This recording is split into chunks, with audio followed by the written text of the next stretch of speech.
without the re-establishment of Israel, this history would have remained buried underground. It's clear that Israel's fight for survival isn't just history.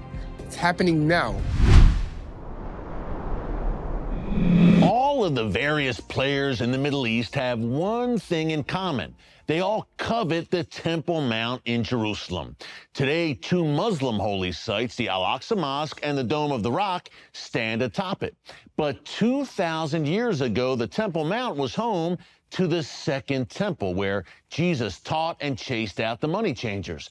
And some 3,000 years ago, the First Temple, Solomon's Temple, stood atop this holy site. But what lies beneath it? Our TBN Israel correspondent Yair Pinto, host of the brand new show Boots on the Ground, seen right here on TBN every Thursday night, took a journey inside the Western Wall tunnels for a closer look.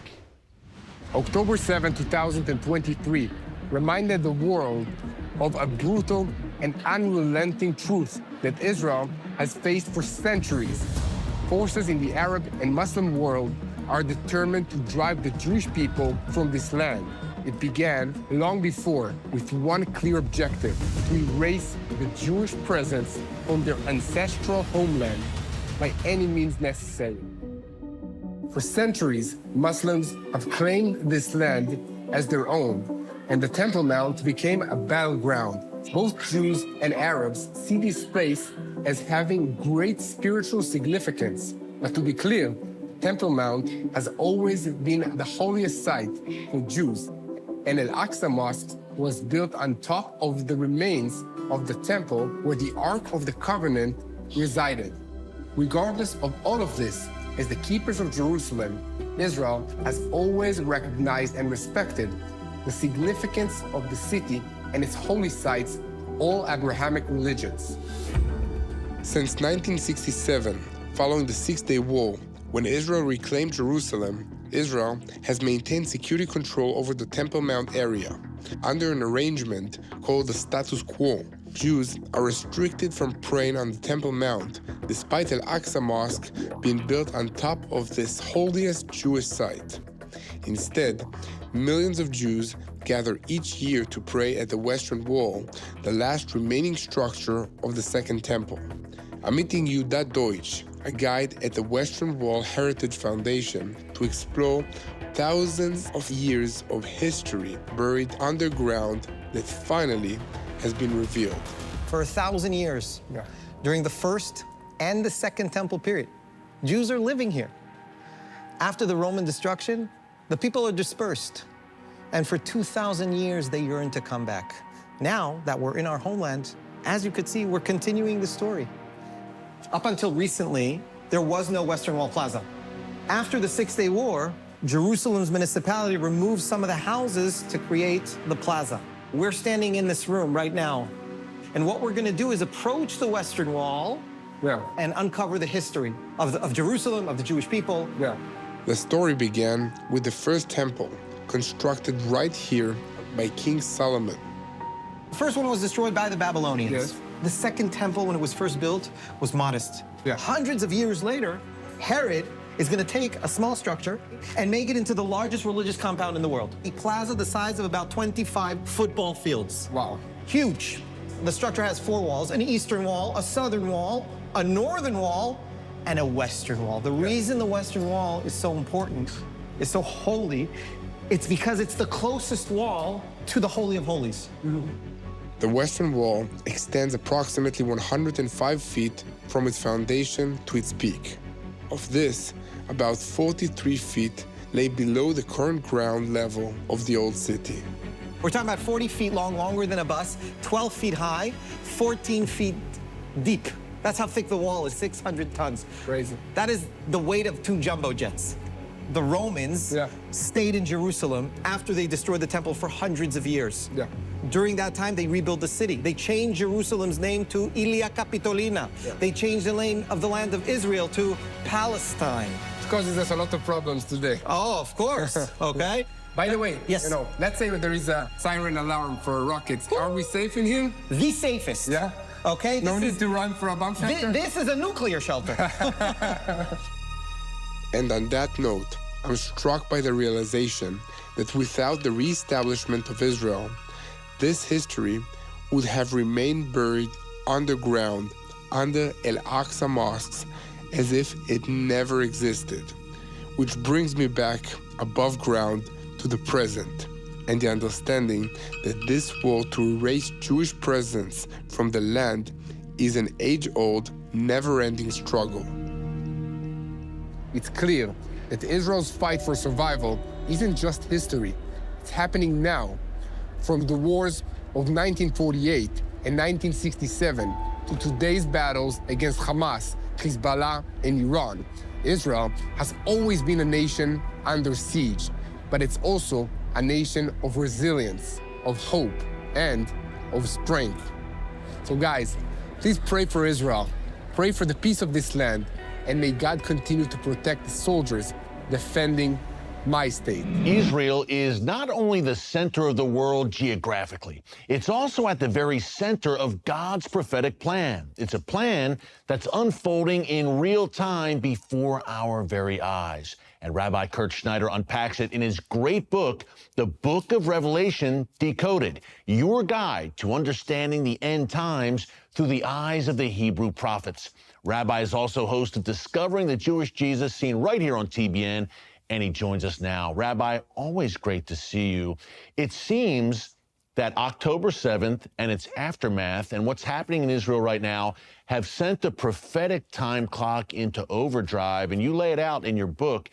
Do you see that, Rabbi? Do you see October 7th as really a watershed moment prophetically for the land of Israel and for the world at large?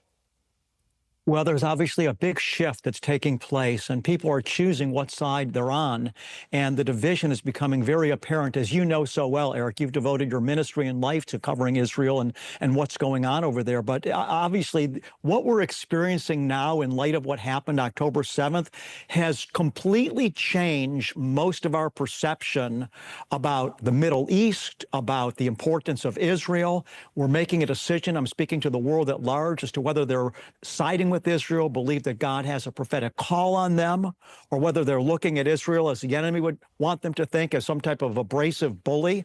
And yeah, the line is drawn in the sand. And I'm so excited about Trump's standing with Israel, and even him tweeting here just in the last 24 hours that if there's not a release of the hostages in January, then then all hell's gonna break loose. And so to have a president now that's firmly got his feet on the ground to stand with God's first covenant people and the blessing of Abraham that still remains upon the physical descendants of Abraham, Isaac, and Jacob. I mean, it's an exciting time that we're living in to see these events unfolding. Amen, Rabbi. It seems like a golden opportunity with Donald Trump returning to office, of course, and he comes back to office amid this disturbing, violent surge in anti-Semitism, not only worldwide, but Rabbi, right here in our backyard in the United States. Is that also a prophetic signal, this rise in hatred against the Jewish people that we're seeing right now? Prophetic signal, I'd say, in all the wrong ways. I think absolutely. And I think that those that have received Satan's hatred for Jewish people, they don't even know what's going on. I mean, the enemy is so deceptive that people all of a sudden, during these times particularly, since the war broke out, have developed these anti-Semitic feelings, and they don't even understand what's going on. But it's the enemy that's planted the hatred in their hearts. And it's the same hatred we see, Eric, even when Yeshua was born in the earth. We read about in the book of Revelation that the enemy tried to destroy him when Yeshua was born to the world. And when the Lord raised him up to heaven and the enemy wasn't able to destroy him as a result, then the enemy went after the offspring of Yeshua, which are those that are born again believers in him and his physical descendants, the Jewish people. But most people that hate Jewish people, they're not aware that it's being inspired by the enemy. They're deceived and they're receiving a hatred, a blind hatred. It's not even of this world. It comes from the realm of spiritual wickedness. Yeah, it's so demonic, Rabbi. Well said. And you unpack all this in your great book, The Book of Revelation Decoded. And you draw the parallel, Rabbi, between Old and New Testament, and you show their convergence. You talk about the time of Jacob's trouble, which clearly affects Israel, and the parallel to the book of Revelation. Can you unpack that a bit more for us? Years ago, the Lord gave me this key, that in order to understand the book of Revelation and the end times timeline, we have to understand the Exodus, because approximately 29 times in the book of Revelation, Yeshua and his ministry are identified with the Lamb. You look up the word Lamb in the book of Revelation, you'll see it 29 times. And why is Yeshua in the book of Revelation predominantly portrayed more than any other? He's called the bright and morning star. He's called the offspring of David, but those are only singular references. But the Lamb, 29 times. Why? To understand, we have to connect it to the Passover lamb. When Yeshua is described in the book of Revelation as the lamb, it's not because he's warm and cozy like a stuffed animal, like some people think, because they don't understand the Hebrew connection there. But the Hebrew connection is the Exodus experience, how the blood of the lamb in the book of Exodus was the means of the deliverance of God's people.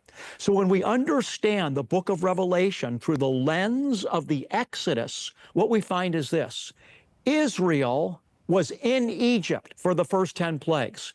When the river turned to blood, everybody suffered when the river turned to blood. It was the main economic system. When the flies came, when the death of the firstborn happened, when the land was covered with frogs, everybody felt it. Israel was living in Egypt when all those plagues took place. They felt the effect of it. They were in Goshen, there was protection there, but they still felt the hardness of the times they were living in. But I think in order to understand the book of Revelation and understand the chronology of how end times events will unfold, we need to understand the book of Revelation through the lens of the Passover and the Exodus. Folks, there are major developments unfolding at Israel's doorstep right now that you need to know about.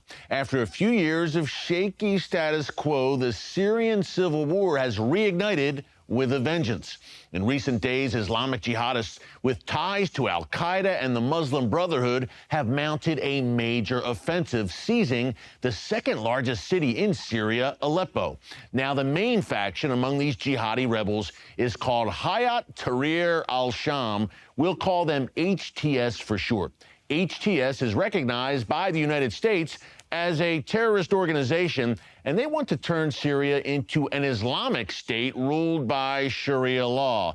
Needless to say, these are not nice guys, and they're backed by Turkey, which is a NATO member nation led by a radical Islamist in Recep Tayyip Erdogan, who we've warned you about here on the show. So, on one side in Syria, you've got the Sunni jihadis, al-Qaeda, the Muslim Brotherhood, etc.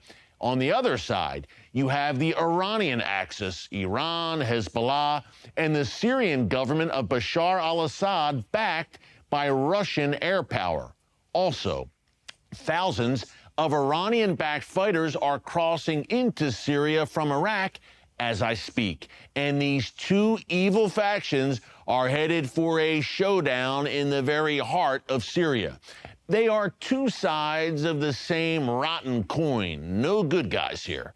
Now, stuck in the middle of all of this are the Syrian Democratic Forces, made up of Kurds, Syrian Christians, and moderate Arabs. And there are already reports of ethnic cleansing against Syrian Kurds as the jihadis go on a rampage. They've seized large sections of northern Syria, but again, Russia and Iran seem poised to hit them back hard.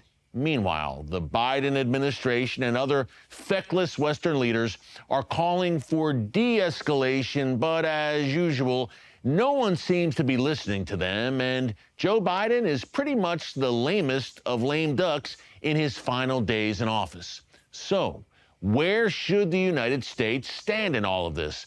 Folks, the way I see it, we have sworn enemies of America turning their guns on each other in Syria. In my view, we should sit back, watch, and say, have at it, boys. If and when the dust settles, and no matter how it shakes out, we will have anti-American terrorists weakened on one or both sides.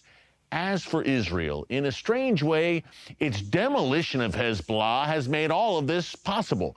The Sunni jihadis had been battling Hezbollah in Syria for years, with Hezbollah and its Iranian masters severely weakened in recent months by heavy Israeli blows. The jihadis suddenly saw an opportunity, and they seized it. Now, Israel is watching all of this very closely.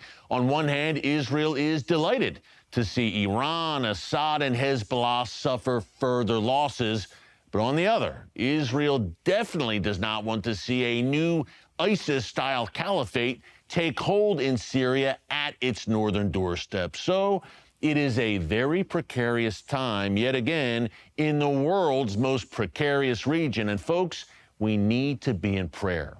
One last prophetic note here. The book of Isaiah, chapter 17, verse 1, says that a day is coming when the capital of Syria, Damascus, will become a ruinous heap and will cease to be a city. Now, Damascus is one of the world's oldest inhabited cities. Even the Mongols didn't manage to completely destroy it. But the Bible is very clear about the future of Damascus. As I said earlier, we live in Bible times. Stakelbeck Tonight, my all-new nightly series on current events through a bold biblical lens. Make sure you hit the subscribe button so you never miss an upload, and tap the bell icon so you're notified every time a new video is posted. And don't forget to share your thoughts, insights, and comments below. Thanks for watching, and God bless.